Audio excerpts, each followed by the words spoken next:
모든 세리와 죄인들이 말씀을 들으러 가까이 나아오니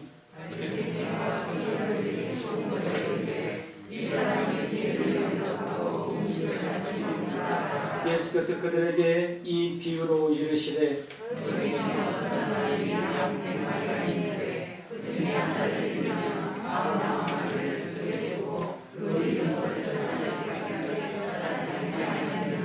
또 찾아낸즉 즐거워 어깨에 메고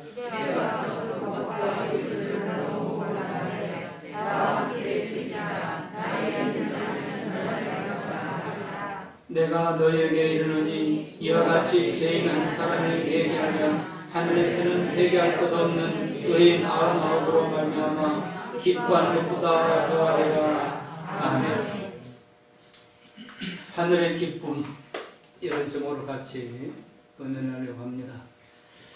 만일에 우리 교회에 동성애자가 나온다, 또는 몸을 파는 그런 남자나 몸을 파는 여자, 또는 전과자, 한 번이 아니라 수차례 전과자, 그런 사람이 교회에 나온다.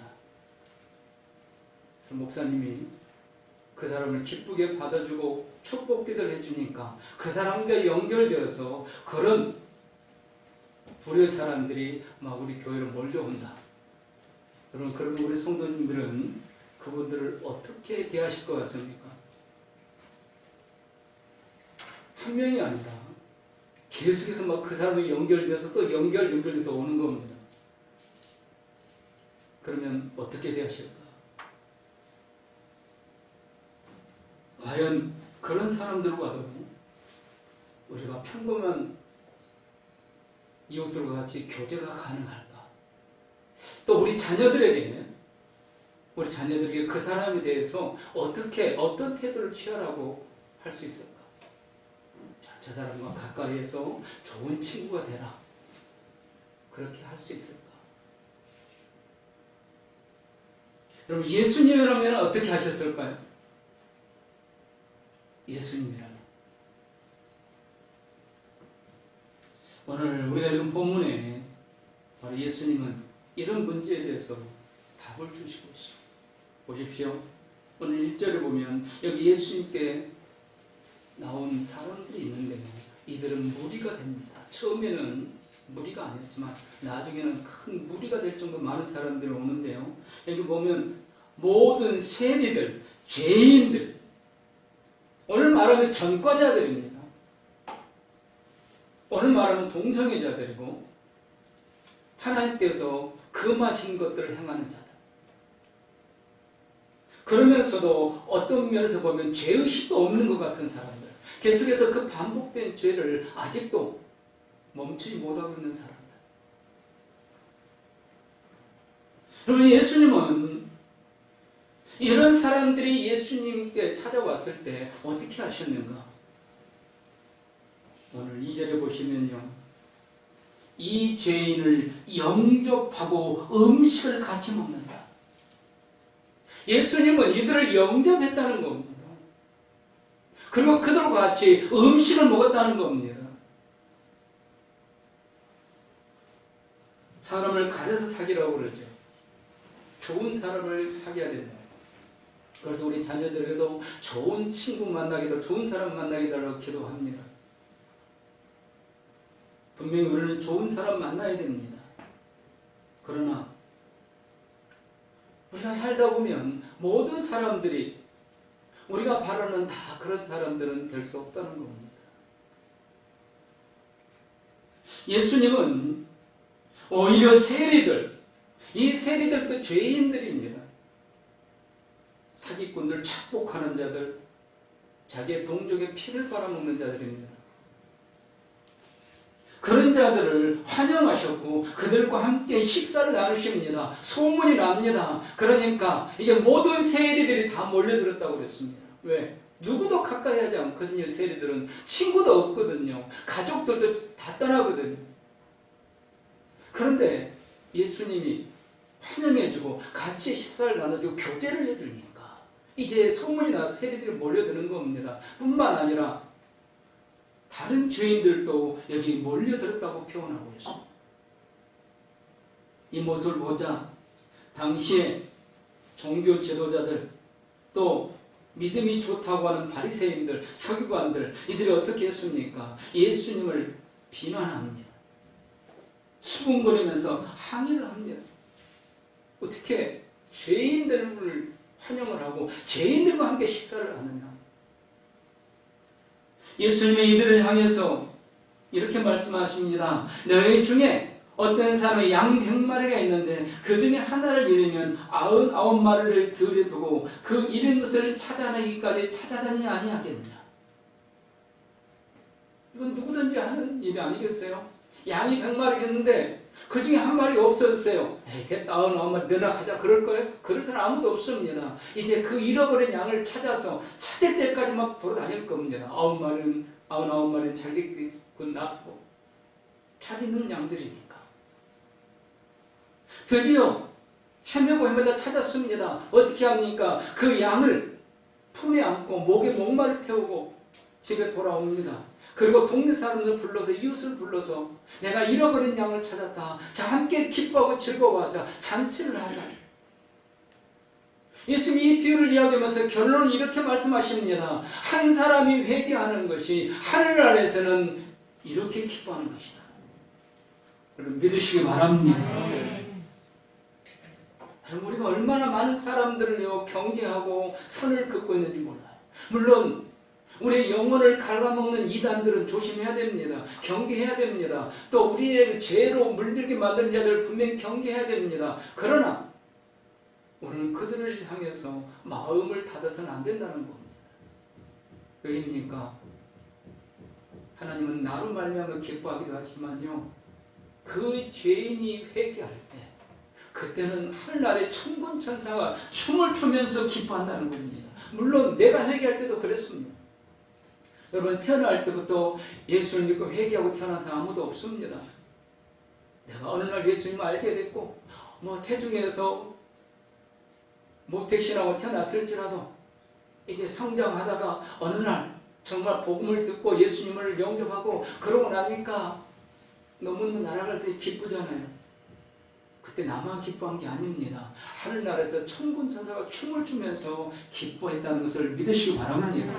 오늘도 마찬가지라는 거죠. 지금 예수님이 하실 말씀이 그겁니다. 너희는 이 죄인들을 정죄하고 이 죄인들과 담을 쌓고 다시는 만나려고 하지 않지만 오히려 저주를 받기를 원하지만 그러나 그건 하나님의 뜻이 아니라는 겁니다. 저 죄인이 회개하도록 너희가 도와야 된다. 저들이 회개하는 거 이것이 하늘의 기쁨이다. 여러분 하늘의 기쁨이 무엇인가를 오늘 분명히 깨달으시기 바랍니다. 그리고 하늘의 기쁨의 동력자들이 되실 수 있기를 축복합니다. 오늘 본문의 배경에 예수님께 나오는 세 종류의 사람들이 있습니다. 첫째는 인생의 무거운 짐을 해결받으려고 나오는 무리들이 있습니다. 이들이 예수님을 찾는 목적 좀 순수하지 못한 것 같습니다. 그러나 잘 찾아 나온 겁니다. 왜입니까? 수고하고 무거운 짐진 자들아 다 내게로 와 내가 너희를 쉬게 하리라. 예수님은 인생의 무거운 짐진 자들을 초청해 주셨거든요. 그래서 그 무거운 짐을 지고 여러분 다른 데로 가지 말고 예수님께로 오시라는 겁니다. 그럼 예수님께서 쉬게 해 주십니다. 왜 자꾸 무거운 짐을 지고 다른 데로 가려고 합니까? 이 무리들은 아직 예수님을 모릅니다. 예수님이 구주인지 모릅니다. 우리보다 더 못한 사람들입니다. 믿음이 없는 사람들이에요. 그래도 수고하고 무거운 짐, 인생의 무거운 짐을 해결받을 수 없으니까 저분의 말씀을 통해서 해결받을 수 있지 않을까? 그럼 예수님께 오셨다는 겁니다. 예수님께 나왔다는 겁니다. 예수님께서 내 인생의 모든 문제를 해결해 주실 분, 이런 믿음이 생긴다면 이 사람은 하늘나라에 가까워진 사람입니다. 조만간에 예수님을 영접할 수 있습니다. 내가 해결할 수 없는 인생의 이 곤고한 짐, 예수님은 해결할 수 있겠구나. 그래서 예수님 앞에 오면은 구원받을 길이 열려지는 겁니다. 무거운 짐에 눌려서 좌절하고 절망하는 것, 그것보다는 예수님께 나오면 해결받을 길이 열린다는 겁니다. 어느 날 영혼까지 구원받을 길이 열리게 됩니다. 질병, 물질, 자녀, 부부, 가족, 인간관계, 직장, 인생의 공고함 때문에 예수님 만나고 구원받은 사람들 많습니다. 돌아보십시오. 내가 어떻게 예수를 믿게 됐는가? 아마 우리 가운데서도 이런 인생의 공고함 때문에 예수님 믿게 되신 분들 많이 있을 겁니다. 만약 그 처음 예수님도 몰랐을 때 그 인생의 공고함 가지고 예수님께 나오지 않고 다른 데로 갔다면 구원받지 못하지요. 오늘 여기 있을 수 없을 겁니다. 이 사람들도 하나님의 은혜를 입은 사람들 중에 한 종류입니다. 오늘 우리가 이렇게 인생의 무거운 짐을 해결받으려고 나왔던 이 무리들 속에서 영혼까지 구원받은 복받은 성도가 된 줄을 믿으시기 바랍니다. 두 번째 종류는 이제 종교적으로 예수님을 문제를 삼기 위해 찾아나온 사람들이 있었습니다. 즉 예수님을 정죄하기 위해서. 누구입니까? 믿음이 좋다는 바리새인들, 그리고 서기관들, 그리고 하나님 말씀에 정통하다는, 하나님 말씀을 잘 가르친다는 율법 교사들. 이들은 온통 자기 의로움에 빠져 있습니다. 오만하고 교만합니다. 사람은요, 오만하고 교만하면 진리에 대한 분별이 없습니다. 편견과 고집과 아집에 빠져 있습니다. 바로 이런 사람들은 결론이 불쌍한 자들입니다. 이들이요, 하나님을 찾습니다. 입으로 주여 주여 합니다. 누구보다 하나님의 열심을 믿는 것 같습니다. 그러나 하나님의 뜻도 모르고 하나님의 뜻대로 행할 수 없는 자들. 하나님의 뜻은 모든 인간이 죄인이 되었지만 회개하고 하나님을 예배하며 하나님의 복을 받는 자 되기를 원하시는 것이 하나님의 뜻이라는 것을 믿으시기 바랍니다. 그래서요, 하나님께서 성막을 주셨어요. 누구든지 이 성막 안에 들어와서 예배를 드리면 죄를 용서해 주겠다. 성막을 주셨습니다. 나중에는 제사제도를 주셨고 나중에는 율법을 주셨습니다. 그런데 여기 바리새인들, 서기관들, 율법사들, 이 사람들은 하나님께서는 인간의 죄를 용서하시고 구원의 길을 이렇게 계속해서 열어주고 있는데 이들은 그 문을 가로막고 있는 자들이 됩니다. 하나님은 구원하려고 하는데 이들은 정죄합니다. 구원의 길을 가로막고 있다는 겁니다. 이것은 하나님의 뜻을 정면으로 거부하는 악한 짓입니다. 이들에게는 영원한 지옥불이 기다리고 있을 뿐입니다. 여러분 혹시 마음속으로 어떤 사람을 정죄하고 있거나 저 사람만은 구원받지 안 해야 돼, 그런 마음이 있다면 빨리 버리시기 바랍니다. 이게 종교 지도자들이 바리새인들, 서기관들 마음이었어요. 저런 악한 사람이 구원받으면 안 돼. 저 사람이 꼭 지옥 가야 돼. 그러면 안 된다는 거예요. 그게 바로 바리새인들, 서기관들, 율법사들이었습니다.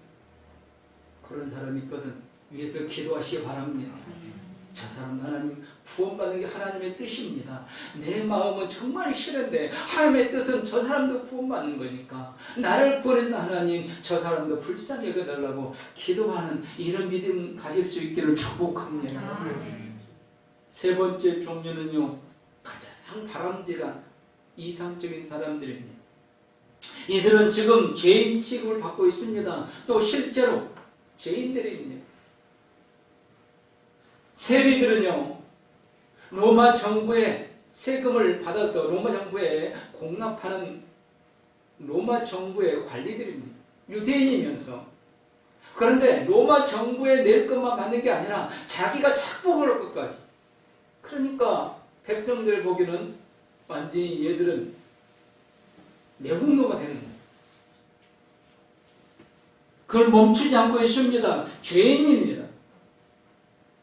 또 여기 예수님을 찾아 나온 사람들은, 죄인들은 이들만 찾아온 게 아닙니다. 창녀들도 찾아왔습니다.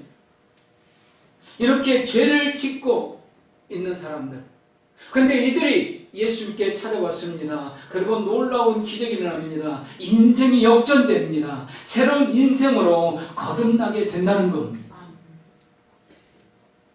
뭘 통해서요? 예수님께 나오면 길이 열리기 시작하는데요.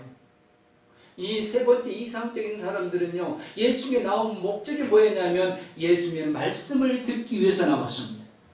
1절 보십시오. 모든 세리와 죄인들이 말씀을 들으러 가까이 나오니. 오늘 우리 성도님들이 이 어려운 시대에 마스크를 쓰고 여기 왜 예배드리러 오셨습니까? 주님의 말씀을 듣기 위한 목적이 되시기를 축복합니다. 가장 이상적인 사람들, 우리가 예배를 드립니다. 하나님 앞에 나 자신을 완전히 드리는 거예요. 구약시대 제물처럼 양처럼 내 자신을 죽여서 하나님 앞에 마음껏 쓰세요. 하나님 마음껏 받으세요. 다 드리는 거예요. 찬양, 여러분 찬양하지 않으면 예배가 아닙니다. 집에서 예배 드리려니까 방에 누워가지고 그냥 설교만 듣고 그 예배라고 착각하시면 안 됩니다. 그건 예배가 아닙니다. 나를 드리는 거예요. 찬양을 드려야 돼. 하나님을 찬양해야 돼. 하나님 앞에 기도도 드려야 돼. 헌금도 드려야 돼. 그리고 제일 중요한 것은 하나님께서 나에게 뭘 말씀하시고 싶어 하시는가? 하나님 나에게 무슨 위로를 주시는가? 아니 하나님 나에게 무슨 명을 주시는가? 이걸 들을 수 있어야 된다는 겁니다. 바로 이 죄인들은 왜 예수님을 찾아왔는가? 예수님의 말씀을 듣기 위해서. 예수님 뭘 금하시는가? 뭘 하지 말라고 하는가? 뭘 하라고 하는가? 이걸 듣고 싶어서 왔다는 겁니다. 그러니까 이 목적이 분명하니까 이 목적에 따라서 그들의 삶이 바뀝니다. 인생이 역전되는 겁니다. 새로운 인생이 되는 겁니다. 우리는 정규 모든 성도님들이 더욱더 예수님의 말씀을 듣게 하나님 앞에 나오고 예배를 드리고 더욱더 인생의 역전, 새로운 피조물을 되어갈 수 있기를 주님의 이름으로 축복합니다. 어제보다는 오늘이 새로워야 되고 오늘보다는 내일이 더 새로워져야 됩니다. 로마서 10장 17절에 그러면 믿음은 들음에서 나며 하나님의 말씀을 듣지 않고 절대 믿음 잘할 수 없습니다. 그건요 식물에게 물을 주지 않고 식물이 자라고 열매 맺기를 바라는 것 똑같습니다. 물을 주지 않으면 그 식물은 곧 죽습니다. 화초에 물을 주지 않으면 절대로 꽃을 필 수가 없습니다. 죽습니다. 하나님 말씀을 듣지 않는 영혼은 절대로 살 수 없습니다. 그래서 믿음은 들음에서 나고 들음은 뭘 드려야 되는가? 그리스도의 말씀으로 말미암았느니라. 말씀을 듣다 보면 믿음이 생깁니다. 신령한 은혜입니다. 그 믿음이 자랍니다. 그리고 예수님을 어느 날 구주로 영접하고 거듭나고 완전히 새로운 사람이 되어 있는 겁니다. 그리고 건강도 회복되어 있습니다. 마음의 화목이 화평이 찾아옵니다. 그리고 모든 일들이 은혜가 되어지는 겁니다. 심지어는 안 되는데도 그게 은혜가 되어지는 거예요. 이 신령한 복들을 받으시기를 축복합니다. 바로 하나님의 말씀을 듣게 나오는 사람들이 주는 하나님의 신령한 은혜. 여러분 이런 신령한 은혜가 없다면 마스크 쓰고 교회로 몰려들 이유가 없는 거죠. 오늘 이 세 종류 사람 중에 내가 어떤 위치에 있는가를 다시 한번 돌아보시면서 가장 이상적인 바람직한 성도, 하나님 말씀을 듣기 위해서 부지런히 하나님을 찾아나와 예배의 성공자가 되시기를 주님의 이름으로 축복합니다. 예수님께서 이 땅에 오신 목적, 그게 뭔가 하늘나라의 기쁨을 이루기 위해서 오셨다는 겁니다. 오늘 7절 말씀에 보시면은 내가 너희를 이와 같이 죄인 한 사람이 회개하면 하늘에서는 회개할 것 없는 의인 99으로 말미암아 기뻐하는 것보다 더 하리라. 예수님은 하늘나라에 이 기쁨을 이루시기 위해 오셨는데 이거 뭐라고요? 한 영혼이 회개하는 거라. 그래서 예수님이 이 땅에 오신 목적이 무엇입니까? 죄인을 구원하러 오셨습니다. 하늘나라의 기쁨을 이루시기 위해서. 오늘 우리 성도님들이 이 땅에 남은 생에 살아야 될 이유가 무엇입니까? 하나입니다. 하늘의 기쁨을 위해서, 죄인을 회개시키기 위해서. 전도하기 위해서라는 것입니다. 여러분, 목사가 만약 이 목적을 잃어버리고 자기 사치하기 위해서, 자기 배부르기 위해서, 자기 칩을 위해서, 자기 노년 생활을 잘 살기 위해서 목표를 하고 있다면 그건 싹 목적입니다. 아마 그런 목사라고 생각하면 어떤 성도가 따를 것, 그 목사 아무도 안 따를 겁니다. 우리 성도들도 마찬가지입니다. 목사가 참된 목자가 되었듯이 성도님들도 참된 성도가 되어야 되는 겁니다. 누가복음 5장 32절에 내가, 예수님이 하신 말씀이에요. 내가 의인을 부르러 온 것이 아니요 죄인을 불러 회개시키러 왔노라. 마가복음 10장 45절에 인자가 온 것은 섬김을 받으려 함이 아니라 도리어 섬기려 하고 자기 목숨을 많은 사람의 대속물로 주려 함이니라. 믿으시기 바랍니다. 예수님은요, 죄인을 회개시키기 왔어요. 그래서 죄인 우리를 회개시킨 겁니다. 오늘 예수님께서 죄인들을 어떻게 사랑하는가를 세 가지로 표현합니다. 첫째는 그 양, 비유를 통해서 양을, 잃어버린 양을 어깨에 메고 온다. 사실은 가슴에 품는다와 같은 뜻입니다. 두 번째는 벗과 이웃을 불러서 함께 즐기게 됩니다. 세 번째로는 하늘나라에서는 천군 천사가 춤을 추면서 기뻐한다는 것. 오늘 우리가 이런 기쁨의 사람들이라는 것을 믿으시기 바랍니다. 그리고 누구를 전도해서 회개하게 되면 하늘나라에서는 이런 기쁨의 잔치가 열리는 것. 예수님께서 이 하늘나라의 기쁨을 이루기 위해서 오늘 무슨 일을 하셨습니까? 첫째로 죄인을 영접하셨습니다. 영접한다는 것은요, 받아들인다, 환영한다, 손님으로 맞아들이되 귀빈으로 맞아들인다, 이런 뜻을 가지고 있습니다. 이들이 누구입니까? 가까이 하면 부정을 탄다고 하는 사람들. 그래서 이들과 만약 옷깃만 스쳐도 빨리 하나편 나가서 제사를 드려야 됩니다. 왜? 부정케 되었으니까. 그래서 누구도 이들 가까이 하려고 하지 않는 겁니다. 유대인들의 이 죄에 대한 개념은 우리가 다릅니다. 철저합니다. 그런데 예수님은 그 죄인들을 옷깃도 스치려고 하지 않고 한자리에 머물려고 하지 않은 그 죄인들을 귀빈으로 영접하신다는 겁니다. 오늘 이 은혜가 있었기 때문에 오늘 우리가 구원받게 되었다는 것을 기억하시기 바랍니다. 예수님이요, 현장에서 가늠하다 잡혀온 여인이 있었어요. 사람들이 돌멩이를 들고 이제 예수님, 이 여인 어떻게 할까요? 예수님 율법대로 돌멩이를 던져 죽이라 해야 됩니다. 다 돌멩이 들고 있으면 던지려고 예수님의 마지막 이 말씀만 기다리고 있는 겁니다. 그때 예수님 뭐라고 하십니까? 죄 없는 자가 먼저 돌을 던져라. 그들은 양심이 있었어요. 그래서 돌을 다 내려놓고 돌아가 버렸습니다. 예수님이 여인에게 하십니다. 나도 너를 정죄하지 않겠다. 이것이 예수님의 사랑입니다. 여러분, 혹시 죄의식이 있거든 예수님은 다 용서하십니다. 절대로 정죄하지 않으십니다. 나도 너를 정죄하지 않아. 나도 너를 용서한다. 이 예수님의 품에 안기시기를 축복합니다. 두 번째로 이들과 함께 음식을 나누십니다. 우리나라도요, 식사를 같이 나눈다. 어떤 사람과 하죠? 철천지 원수와 식사를 나누는 사람은 없습니다.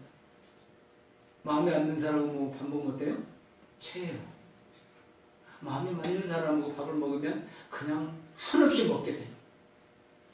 유대인들은 더욱더 철저했습니다. 같이 식사한다는 것은 동료 이상을 떠나서 이제 모든 함께 나눈다는 공유의적 의미까지 가지고 있습니다. 생사고락을 함께 하겠다는 이런 의미까지 가지고 있습니다. 그런데 예수님이 죄인들과 함께 식사하는 겁니다.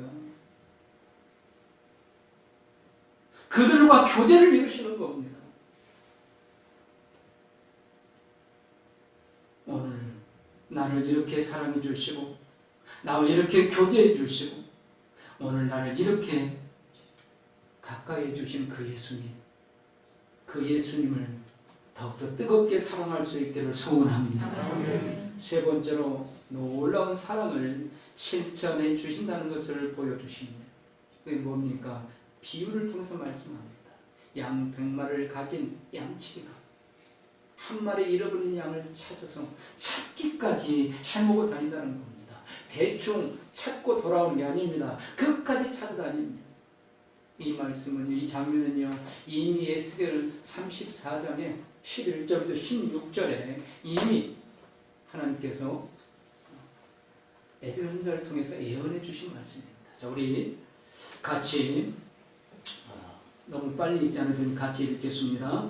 주 여호와께서 이같이 말씀하시느니라. 나 곧 내가 내 양을 찾고 찾되 목자가 양 가운데서 있는 날에 양이 흩어졌으며 그 때를 찾는 것 같이 내가 내 양을 찾아서 흐리고 캄캄한 날에 그 흩어진 모든 곳에서 그것들을 건져낼지라. 내가 그것들을 만민 가운데서 끌어내며 여러 백성 가운데서 모아 그 본토로 데리고 와서 이스라엘 산 위에와 시냇가에와 그 땅 모든 거주지에서 먹이되 좋은 꼴을 먹이고 그 우리를 이스라엘 높은 산에 두리니 그것들이 그곳에 있는 좋은 우리에 누워 있으며 이스라엘 산에서 살찐 꼴을 먹으리라. 내가 친히 내 양의 목자가 되어 그것들을 누워있게 할지라. 주 여호와의 말씀이니라.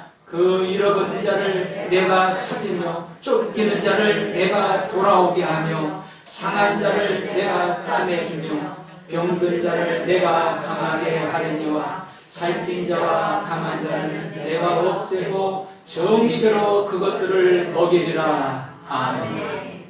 예수님 오시기 전에 에스겔 선지자를 통해서 이미 하나님께서 예언하시고 약속하신 말씀입니다. 예수님은 오늘 그 말씀대로 지금 이루고 계시는 겁니다. 오늘 우리가 그 예언을 이루신 이 은혜를 입고 있음을 믿으시기 바랍니다. 예수님은요, 언제 죽어도 천국의 영생을 얻을 수 있으니 아홉 마리는 안심을 하는 겁니다. 우리는 지금 이 자리에 예배드리는 우리 성도님들은 예수님이 지금 안심하는 거예요. 오늘 죽어도 천국에 들어갈 수 있으니까 믿으시기 바랍니다. 아멘 할 줄 알았는데 우리는 오늘 죽어도 천국에 들어갑니다. 그래서 예수님 안심합니다.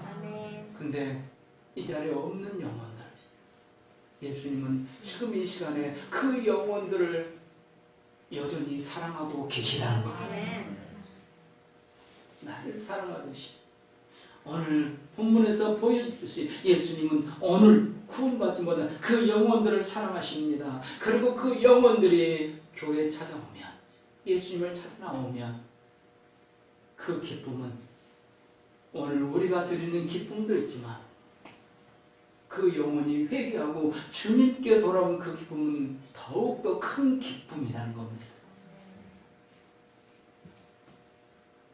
그러므로 나의 하늘의 기쁨이 아직 구원받지 못한 영혼들의 회개함으로 하늘의 더 큰 기쁨들로 될 수 있기를 주님의 이름으로 축복합니다. 여러분, 좀 오래된 가수 윤양기 씨라고 아주 젊은 세대 외에는 다 알 겁니다. 유명한 가수였습니다. 인기가 정말 한창일 때 그는 3년 동안 집에를 들어가지 않았다고 합니다. 일도 바빴지만 돈이 많으니까 돈 보고 몰려든 사람들과 어울리다가 집에를 3년 들어가지 않은 거예요. 그러다 폐병이 걸렸어요. 폐병이 걸리니까요, 한 사람 두 사람 떠나기 시작하더라는 거예요. 방송도 점점 줄어들고 어느 날 방송 스케줄 하나도 없는 겁니다. 주위에 돌아보니까 아무도 없는 거예요. 가진 돈이 다 떨어져 갈수록 사람들은 떠나가더라는 겁니다. 아무도 없더라는 겁니다. 이제는 당장 자기 몸 누울 자리도 없었습니다. 그리고 그때 3년 만에 집에 전화를 또 어떤 친구도 전화를 안 받는데 아무도 가까이 하려고 하지도 않고 전화도 안 받아주는데 집에 전화했더니 자기 아내가 빨리 돌아오라. 빨리 들어오라. 3년 동안 내팽개쳐주는 그 아내가 빨리 돌아오라고 방금 맞아주더라. 그래서 폐병 환자가 되고 거지가 된 이명희 씨가 집에 들어갔더니 그날 자기 아내가 다니던 교회 성도들이 와서 예배를 드리면서 축복기도를 해주더라. 이 아들이 빨리 질병을 고침받고 이제는 하나님을 알고 천국 소망으로 기쁨의 생애를 살게 해달라. 그날 그 예배 드리는데 뭔지도 모르지만 마음에 감동이 오고 그렇게 눈물이 쏟아지더라고요. 기적이 일어나서요. 폐병이 깨끗이 치료되었습니다. 그리고 지금은 목사님이 되었습니다.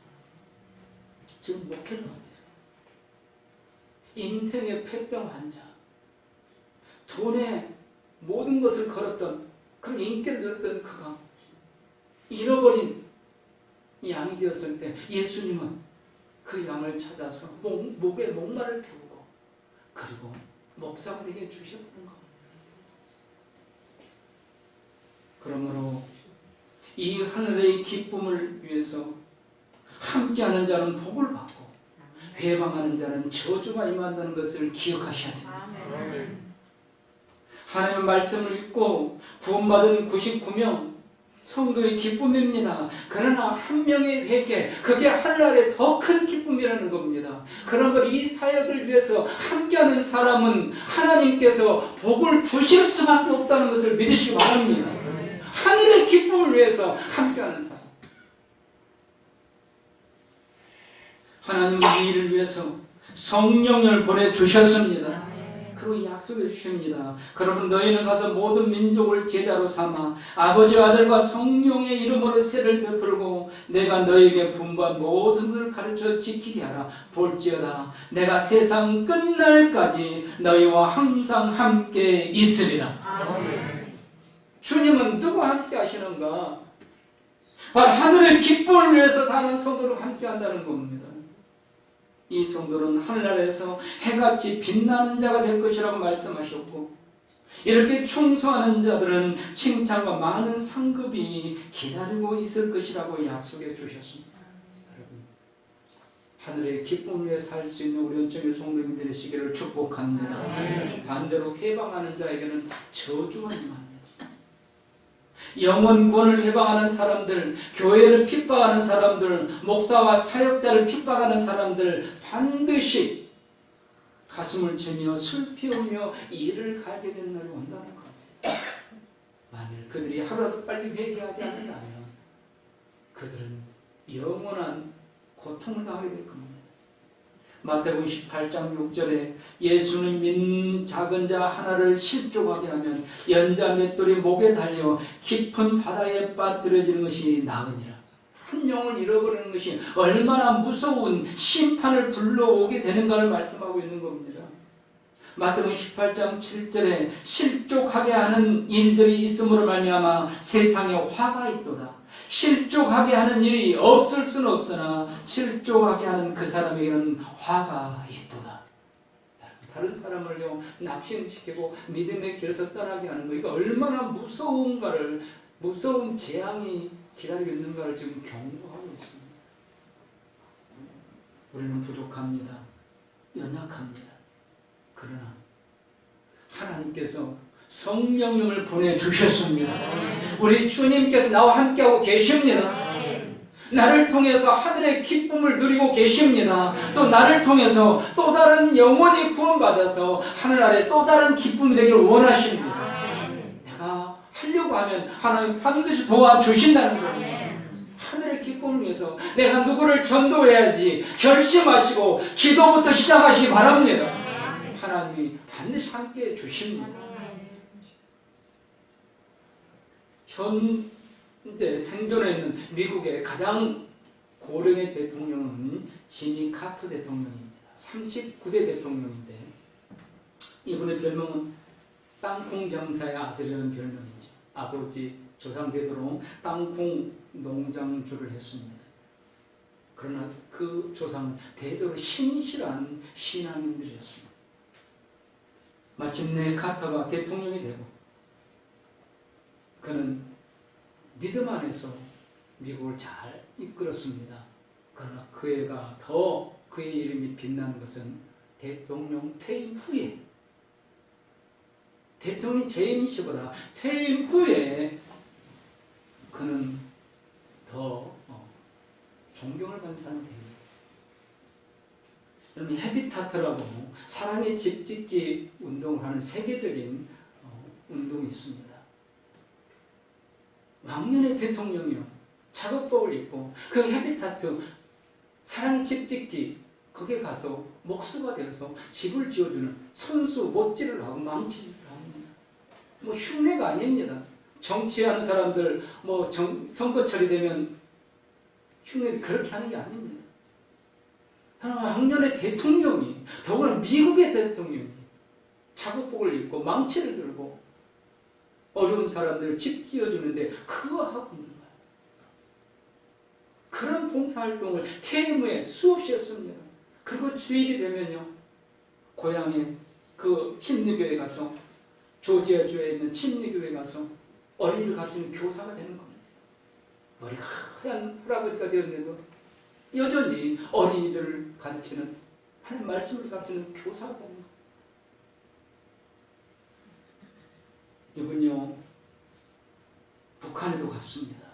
개인의 이름으로 가서 북한에 가서 김정은이와 만나서 이 핵 개발을 멈춰라, 이런 일도 했습니다.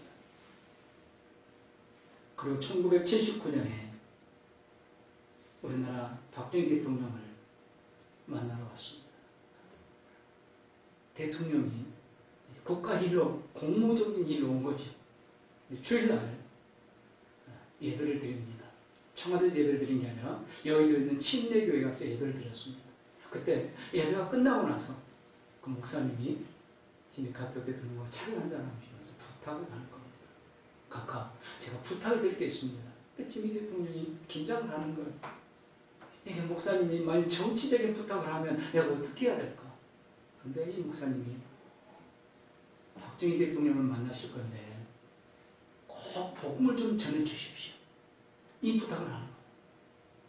그러니까 목사님이 이 부탁 아니어도 이 지미 카터 대통령, 박정희 대통령이 전도하려고 했는데 목사님의 부탁을 받고 나니까 더욱더 확실해졌습니다. 그래서 박정희 대통령을 만났는데 첫 만남에 30분 동안 아무것도 하기 전에 30분 동안을 복음을 전합니다. 그리고 이제 공적인 일을 했다고 합니다. 그러니까 미국 신문에서 난리가 난 겁니다. 한 나라의 대통령이 공무로 가가지고 공무 이전에 전도를 한다니, 이게 정상인가? 이건 미친 일이 아닌가? 미국의 언론들이 난리가 난 겁니다. 그때 카터 대통령은 이렇게 답을 했다고 합니다. 나는 그저 가장 중요하게 생각하는 것을 가장 중요한 순간에 했을 뿐이다. 그게 뭐가 잘못되느냐? 그럼 중요한 이야기입니다.